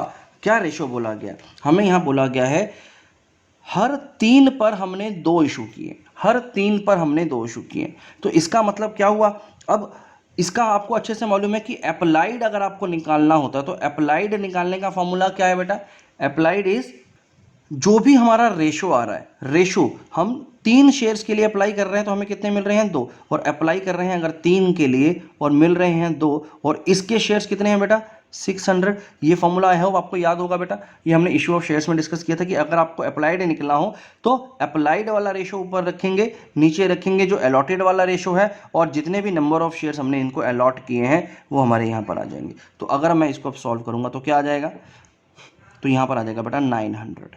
तो यहाँ पर क्या आ जाएगा 900, तो यानी 900 शेयर्स के लिए इसने अप्लाई किया होगा। तो पहली बात तो हम लोगों ने ये निकाल ली, तो यहाँ पर 900 शेयर्स के लिए बेटा इसने अप्लाई किया होगा। चलो आगे देखते हैं क्या बोल रहा है। ही paid application money of ₹3 per share and could not पे allotment money of ₹5। First and final call of 2 पर share was not yet made by the company. तो इसका मतलब क्या हुआ? इसका मतलब हुआ कि बेटा यहां पर ₹10 का शेयर होगा, जिसमें से ₹3 इसने एप्लीकेशन के दे दिए, ₹5 हमने अलॉटमेंट पर मांगे होंगे जो इसने नहीं दिए, और फाइनल कॉल ₹2 की अभी हमने कॉल ही नहीं करी, तो ये नॉट कॉल्ड है, ये नॉट कॉल्ड है। यही मतलब समझ में आ गया? तो इसका मतलब हमने इसके शेयर्स को यहां पर क्या कर दिया होगा, फिर फॉरफिट। देखते हैं क्या किया है। फाइनल कॉल पर ₹2 हमने अभी तक मांगे नहीं है और ही शेयर्स वर फॉरफिटेड, तो यहाँ पर हमने फॉरफिट कर दिया बेटा इसके शेयर्स को। The following entry will be passed. तो अब यहाँ पर ये एंट्री पास होनी है बेटा हमारी। हमें क्या एंट्री पास करनी है?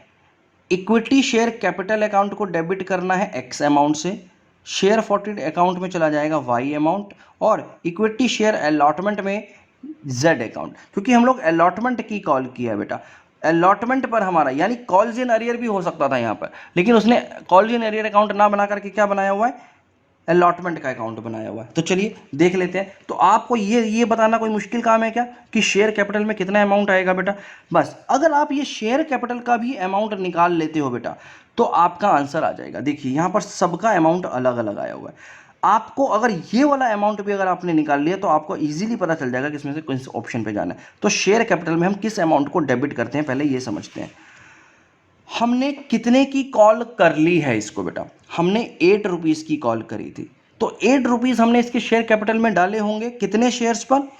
इसके 600 शेयर्स पर, इसके 600 शेयर्स पर। तो इसका मतलब जो मेरा शेयर कैपिटल होगा, जो मेरा शेयर कैपिटल होगा वो अकाउंट कितने से डेबिट हो जाएगा?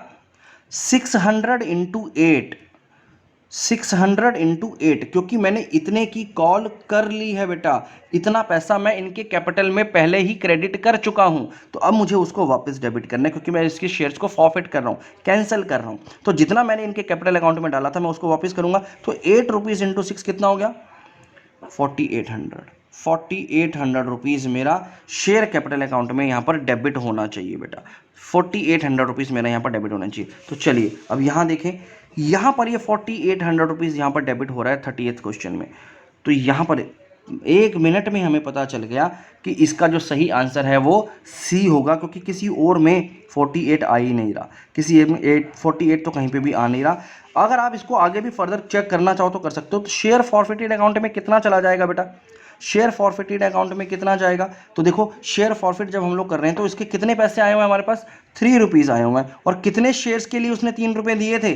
900 शेयर्स के लिए उसने ₹3 दिए थे बेटा। यहां पर देखना पड़ेगा आपको, जब उसने अप्लाई किया था तो 900 शेयर्स के लिए अप्लाई किया था, तो 900 के हिसाब से ₹3 यानी ₹2700 आपने इसके शेयर में फॉरफिट किए।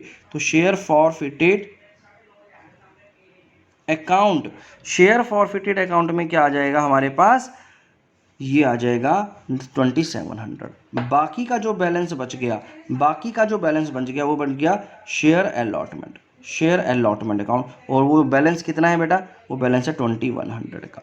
₹2100 का इसका यानी कॉल्स इन अरियर रहा होगा। तो ये तो खैर हम बैलेंसिंग फिगर से भी पता चल सकता है। खैर इस क्वेश्चन में हमारे पास शुरू में ही हमें आंसर पता चल गया था, तो आपको चाहें तो इस वर्किंग को अवॉइड कर सकते हैं। मैंने आपको एक्सप्लेन करने के लिए इसको पूरा बता दिया बेटा, ठीक है। तो चलिए यहाँ पर हमारा ये वाला क्वेश्चन भी खत्म हो गया।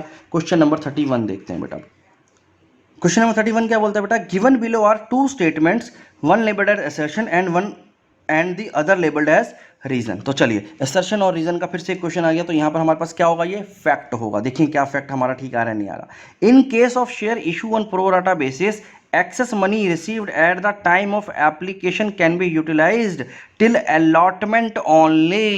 क्या ये बात सही है? तो नहीं, ये बात सही नहीं बता रहा। जो भी हमारे पास एक्सेस मनी आई होगी और हमने शेयर्स को अगर प्रो राटा बेसिस पर इशू किया है, तो प्रो राटा बेसिस वाली कैटेगरी का जो एक्सेस अमाउंट है वो हम अलॉटमेंट के अलावा कॉल्स में भी एडजस्ट कर सकते हैं बेटा, कॉल्स में भी यूटिलाइज कर सकते हैं। तो यहाँ पर ये गलत होता है। तो यहाँ पर ये जो फैक्ट नहीं है ये गलत है, ये रॉन्ग है बेटा। तो चलिए पहले तो मुझे ये पता चल गया कि मेरा A assertion is wrong. Reason की बात करें, company has to pay interest on calls in advance at 12% per annum for amount adjusted towards calls in the context of the above two statement which of the following is correct. देखिए बिल्कुल सही है बेटा, ये बिल्कुल सही है। All दो आपकी बुक में शायद इसके बारे में नहीं बताया गया है, लेकिन ये बिल्कुल सही बता रहा है। हम जब भी कॉल्स इन एडवांस में कुछ पैसे को एडजस्ट करते हैं, हमारे पास प्रो डाटा से कुछ पैसा बचा और हमने उसको कहाँ डाल दिया कि कॉल्स में एडजस्ट कर लेंगे। अमाउंट एडजस्ट में जो होगा, अमाउंट एडजस्टेड टुवर्ड्स कॉल जो भी अगर होगा, तो कंपनी उस पर 12% पर एनम के हिसाब से इंटरेस्ट पे करेगी बेटा। हमें इंटरेस्ट पे करना पड़ेगा, कंपनी को इंटरेस्ट पे करना पड़ेगा इन्वेस्टर्स को, अगर वो उनका पैसा रख लेती है, जो भी पैसा वो कॉल्स में एडजस्ट हो रहा है उस पर 12% का पर एनम के हिसाब से इंटरेस्ट चार्ज होता है। ये बिल्कुल सही बोला गया है। तो चलिए ऑप्शंस देख लेते हैं हम। ऑप्शंस में हमें बोला है both A and R are true, लेकिन नहीं बेटा, ये ऑप्शन नहीं है, ये गलत है, क्योंकि ए हमारा रॉन्ग था वहां पर। Both A and R true, ये भी गलत है बेटा। C, both A and R false, नहीं, ऐसा भी नहीं है बेटा। ए हमारा रॉन्ग है लेकिन आर हमारा करेक्ट था।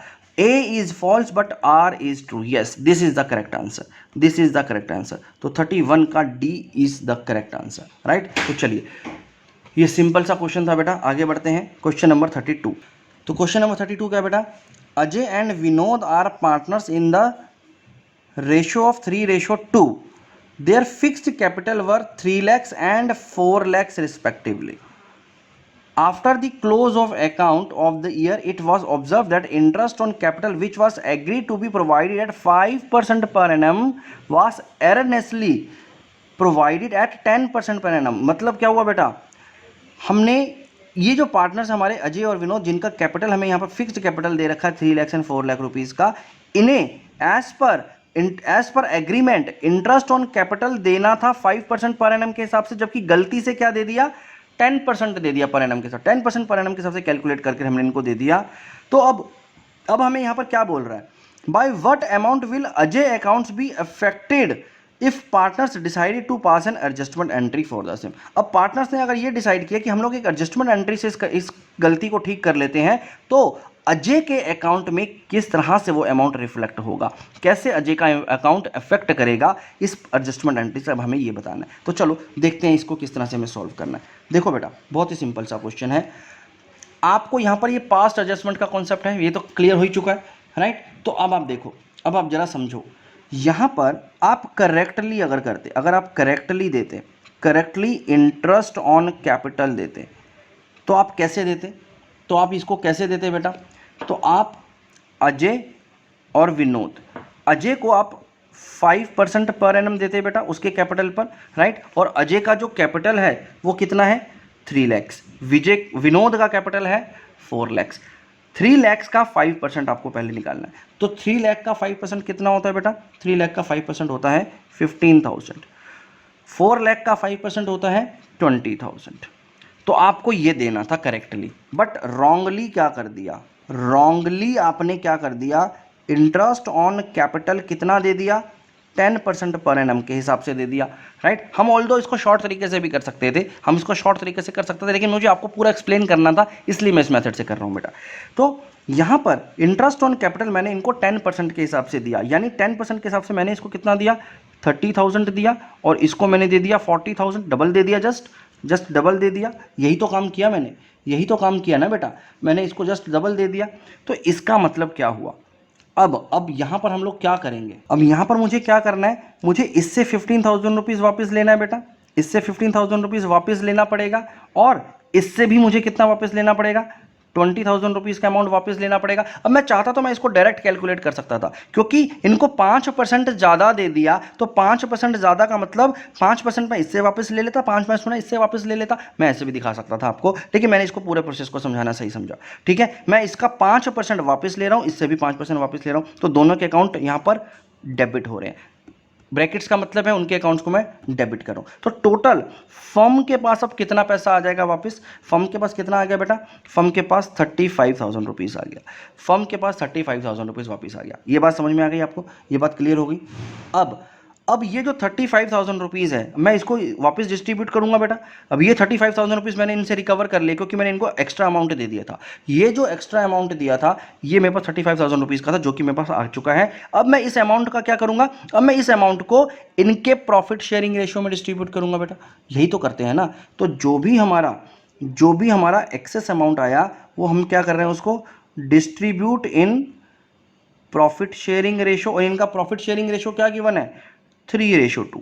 3:2 हमारे पास इनका प्रॉफिट शेयरिंग रेशो क्वेश्चन में गिवन है बेटा। तो बस अब आप मुझे बताओ 35,000 रुपीज़ को अगर मैं ए को इसके रेशो यानी 3/5 के हिसाब से यानी करके देख लो, यहाँ पर 35,000 इंटू 3/5, तो यहाँ पर आपने अजय को कितना अमाउंट पे किया बेटा। तो आपने यहाँ पर अजय को कितना अमाउंट पे किया ये आपको निकालना है।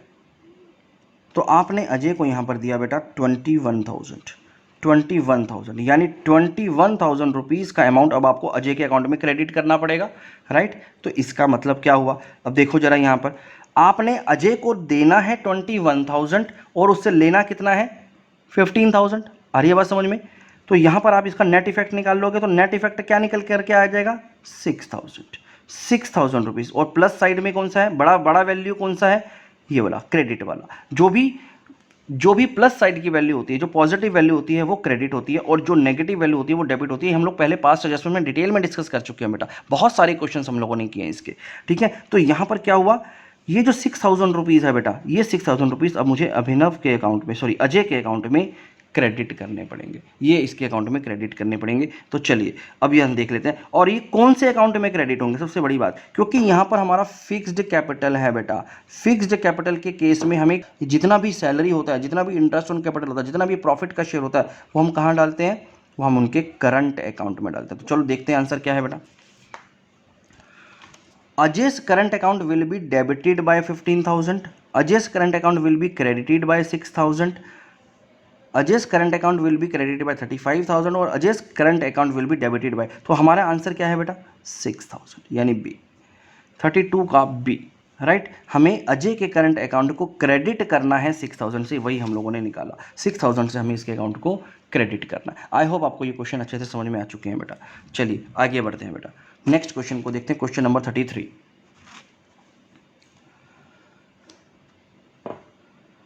Vishnu Limited forfeited 20 shares of ₹10 each, ₹8 called up, on which John had paid application and allotment money of ₹5 per share.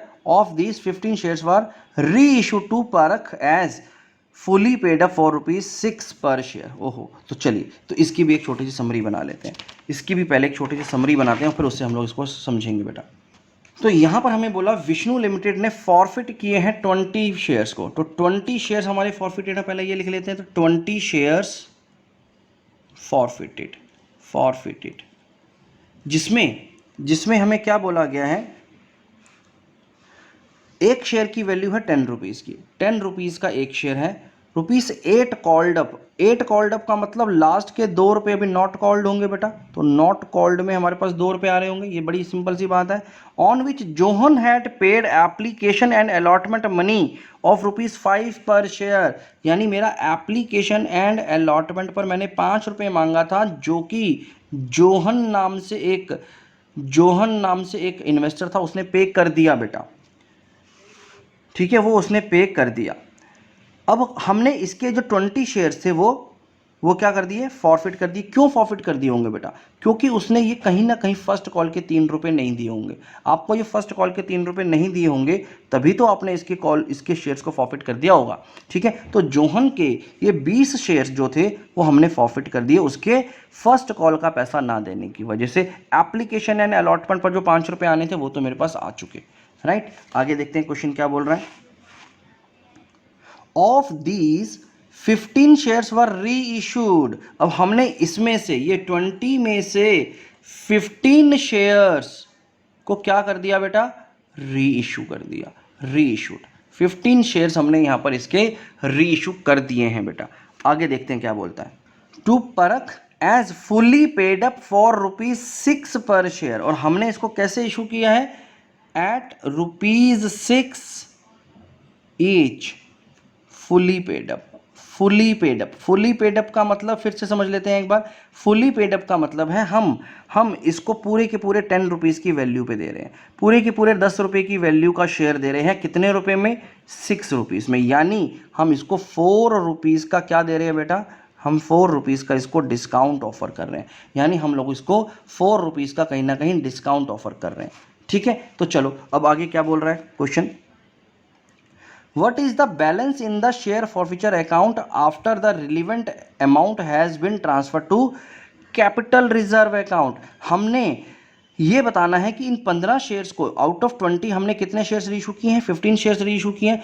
इनको री इशू करने के बाद हमारे पास फॉरफीचर अकाउंट में कितना पैसा बच जाएगा अगर हम लोग इसको इशू करने के बाद रिलेवेंट अकाउंट को कैपिटल रिजर्व अकाउंट में ट्रांसफर कर चुके हैं। तो बहुत ही सिंपल सा क्वेश्चन हो गया, ये ज़्यादा टफ क्वेश्चन नहीं है ये। इसमें हमसे सिर्फ ये पूछा है कि फॉरफीचर अकाउंट में कितना बैलेंस बच गया। तो भाई देखो क्या होता है, फॉरफीचर अकाउंट में उतना ही बैलेंस बचता है जितने के शेयर्स आपने अभी रीइशू नहीं किए। तो आपने यहाँ देखो, आपने टोटल कितने के शेयर्स इशू कर दिए हैं? 15 शेयर्स इशू कर दिए हैं। 20 में से 15 शेयर्स आप इशू कर चुके हैं, यानी 5 शेयर्स अभी आपके री इशू नहीं हुए। 5 नॉट इशूड, नॉट री इशूड है ये।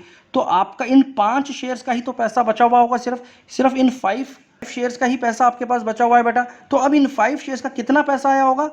5 रुपीज़। यानी 5 शेयर्स इंटू 5 रुपीज़, यानी 25 रुपीज़ ही तो हमारा बचा होगा। टोटल जो हमने लिया होगा तो वो 100 रुपीज़ लिया हुआ होगा, और उस 100 रुपीज़ को हमने री इशू के में भी यूज कर लिया। बाकी का अमाउंट कहाँ ट्रांसफर कर दिया होगा? कैपिटल रिजर्व में ट्रांसफर कर दिया होगा। अब जो बैलेंस शेयर्स बच गए 5 रुपीज़ के, उस 5 रुपीज़ के ऊपर जो 5 रुपए आए थे हमारे पास, जो फॉरफिट हुए थे, वो अमाउंट अभी भी मेरा शेयर फॉरफीचर अकाउंट में दिखा रहा है, क्योंकि हम सिर्फ उतने ही अमाउंट को कैपिटल रिजर्व में ट्रांसफर करते हैं जितने हमारे शेयर्स री इशू हो जाते हैं। जब तक वो री इशू नहीं होता तब तक वो हमारे कैपिटल रिजर्व में नहीं जा रहा, तो फॉरफीचर अकाउंट में पड़ा हुआ है। तो इसका आंसर होगा 25। तो देखते हैं यहाँ पर 25 का आंसर है या नहीं। जी हाँ, तो सी 33 का आंसर होगा बेटा, सी। क्लियर हो गया यहाँ पर आपको। चलिए जल्दी से 34 नंबर को भी डिस्कस करते हैं। New found limited took over business of old land limited and paid for it by issue of 30,000 equity shares of rupees 100 each at par along with 6% preference shares of 1 crore at a premium of 5% and a check of 8 lakhs.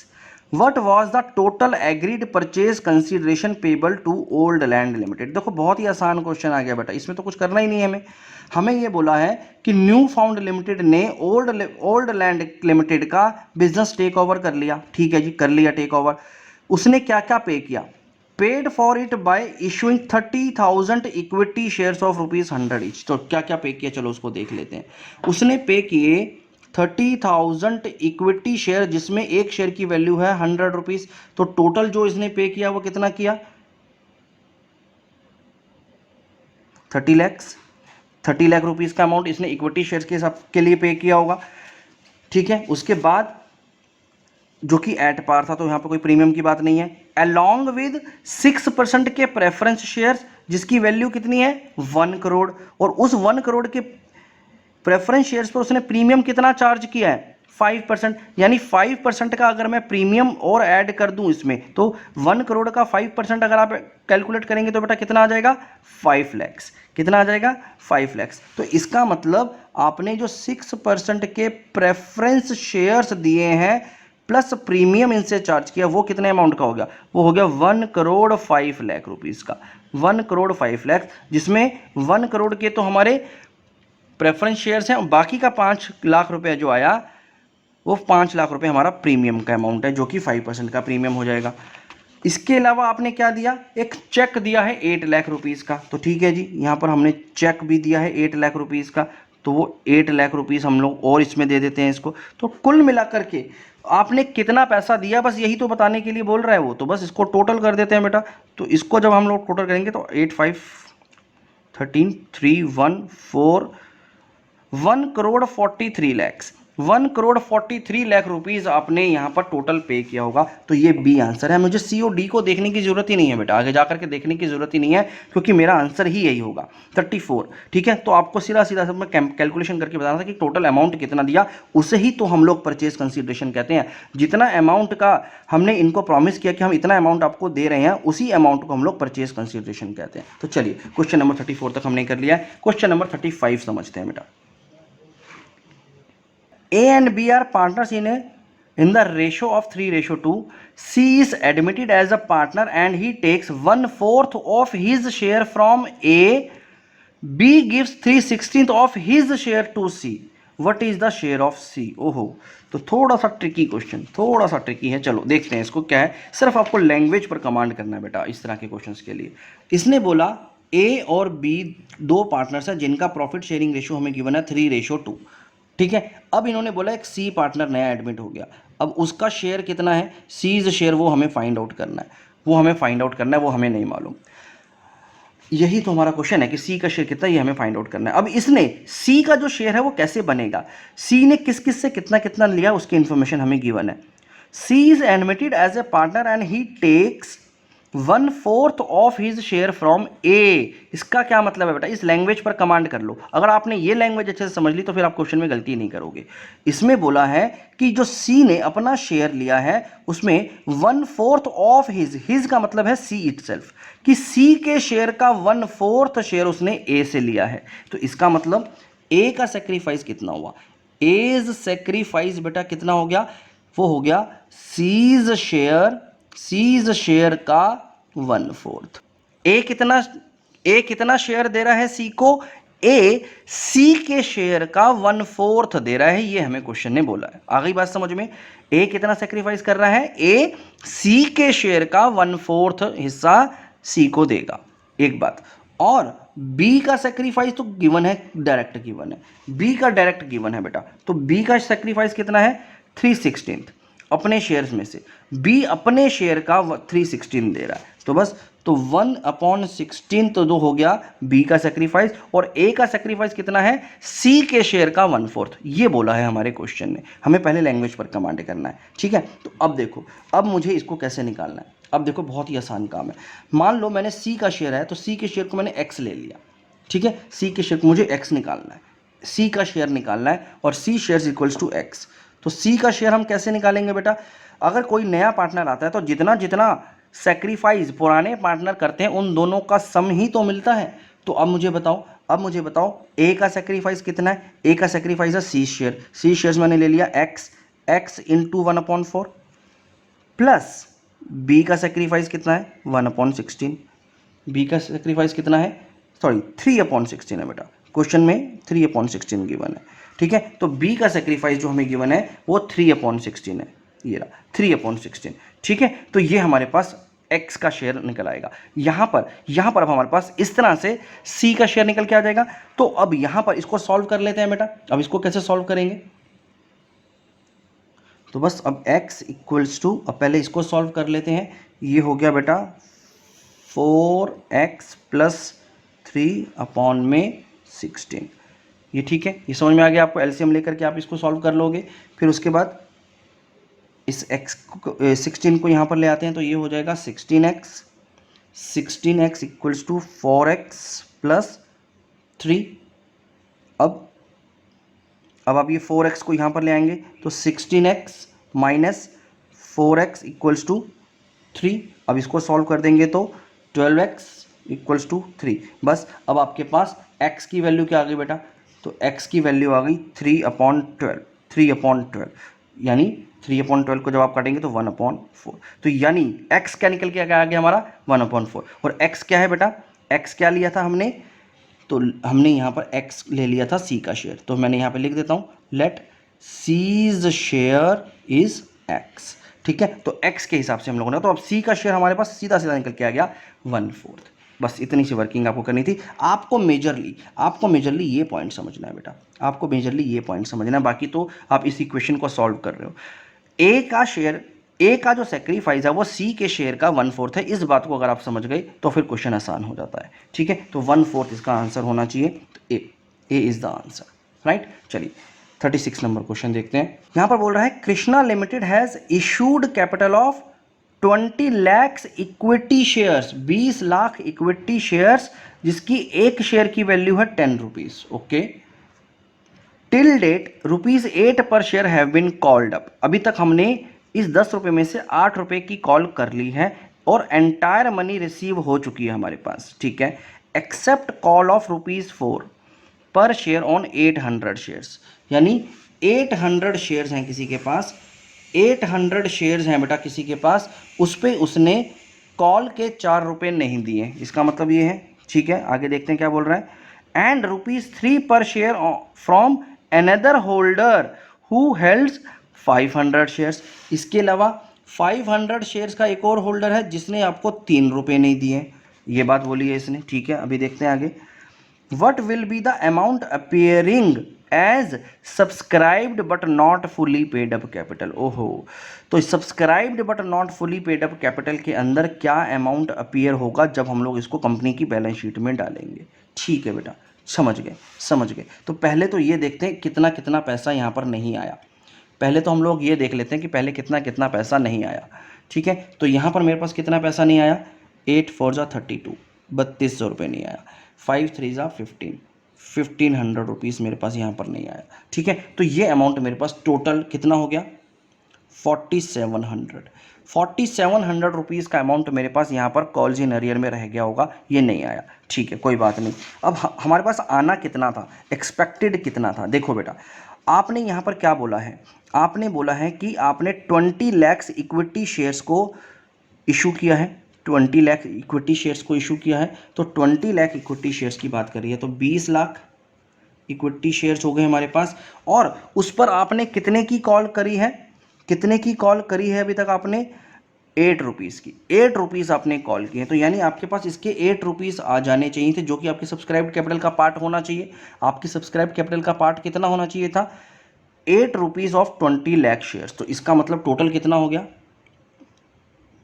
इसका मतलब total हो गया 8 2 जा 16, बाकी 1 2 3 4 5 6 zero और लगा देंगे बेटा।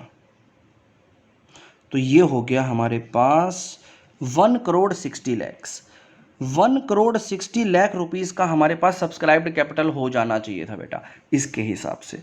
जबकि इसमें हमारे पास लेस हो जाएगा calls in arrear, calls in arrear. तो कॉल्स इन अरियर कितना आया बेटा, कॉल्स इन अरियर 4700 आया। 4700 रुपीज़ मुझे इसमें से नहीं मिला, तो बाकी का तो पैसा पूरा मिल गया ना बेटा। तो बाकी का अमाउंट कितना आ गया मेरे पास, तो चलो इसको कैलकुलेट कर लेते हैं। तो यहाँ पर 10 3 9 में से 4 5, ये बच गया 9 9, ये हो गया था 5 1, तो ये आ गया 1,59,95,300। ये अमाउंट हमें रिसीव हुआ होगा, जो कि हमारी subscribed but not fully paid up capital का पार्ट बनना चाहिए। तो चलो आंसर देख लेते हैं।